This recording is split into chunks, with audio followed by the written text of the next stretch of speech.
संज्ञा शब्द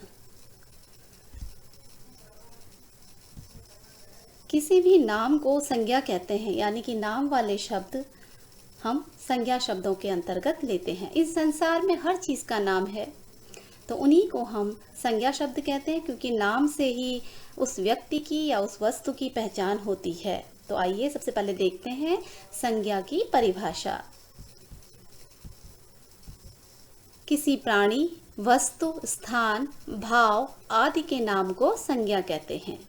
किसी भी प्राणी अर्थात जिसमें प्राण है, जो जीवित है, जो सांस ले रहा है, उसमें व्यक्ति का नाम भी आएगा और उसमें जानवरों के नाम भी आएंगे। तो सबसे पहले देखते हैं व्यक्तियों के नाम।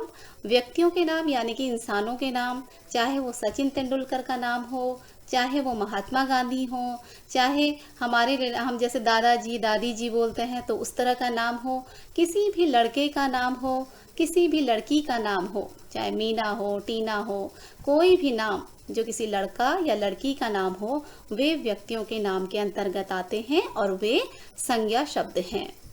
इसके साथ ही जानवरों के नाम या पशुओं के नाम, जैसे कि शेर है, वो भी एक संज्ञा शब्द है। अगर वो कुत्ता है तो वो भी संज्ञा शब्द है।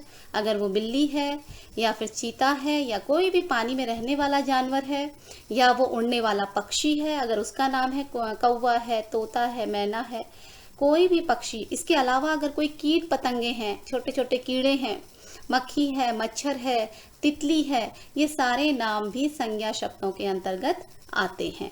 उसके बाद हम अगले उसमें बढ़ते हैं और वस्तुओं के नाम। वस्तु मीन्स निर्जीव चीज़ें। हमारे चारों ओर कई सारी वस्तुएं हमें दिखाई देती हैं जिनका हम नित्य प्रतिदिन प्रयोग करते हैं। तो उन सभी के नाम, कुछ न कुछ नाम होते हैं उनके, और उनके नाम संज्ञा शब्दों के अंतर्गत आते हैं। उदाहरण के लिए पेंसिल है या कंप्यूटर है, मोबाइल है, कुर्सी है, पंखा है, दीवार है, छत है, खिड़की है, ऐसे कई सारे चीज़ें जो हमारे चारों ओर हैं, कोई भी वस्तुओं के नाम जो हैं वो संज्ञा शब्दों के अंतर्गत आते हैं। इसके बाद जो अगली चीज़ आती है संज्ञा शब्दों में, वो है स्थानों के नाम। स्थान यानी कि जगह, या जिसको हम प्लेस कहते हैं। तो हर जगह का हमने कुछ न कुछ नाम दिया होता है और उन नामों को भी हम संज्ञा शब्दों के अंतर्गत रखते हैं। जैसे कि घर एक जगह है और ये संज्ञा शब्द है। अगर हम बाजार कहें तो बाजार भी संज्ञा शब्द है, या डाकघर, पोस्ट ऑफिस जिसको हम बोलते हैं, वो भी संज्ञा शब्द है। चिड़ियाघर या फिर ताजमहल, कोई भी हिस्टोरिकल प्लेस जहाँ हम घूमने जाते हैं, जिसे हम देखने जाते हैं, वो सब संज्ञा शब्द हैं।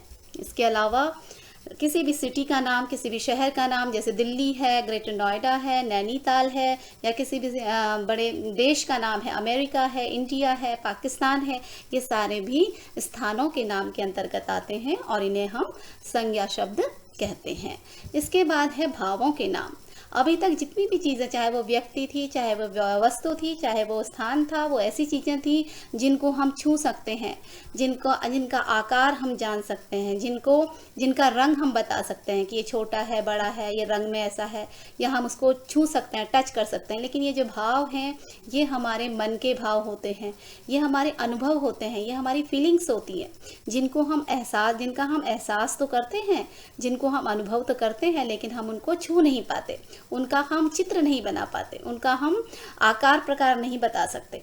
तो ऐसे कुछ भाव होते हैं हमारे मन में, जो परिस्थितियों के साथ साथ उठते रहते हैं और साथ ही समाप्त भी होते रहते हैं। जैसे हम कभी बहुत खुश होते हैं तो हमारे अंदर खुशी का भाव होता है।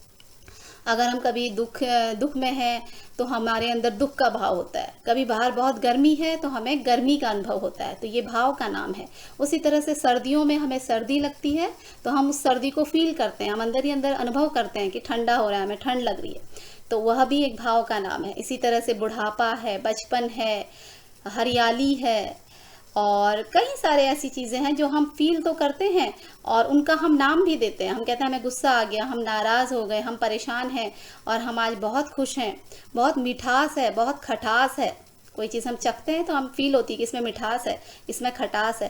तो ये सारी चीज़ें भावों के नाम के अंतर्गत आती हैं और भावों के नाम भी संज्ञा शब्द हैं। तो हमने जाना कि संज्ञा शब्द वे शब्द होते हैं जो किसी प्राणी का नाम है, किसी वस्तु का नाम है, किसी स्थान का नाम है, किसी भाव का नाम है।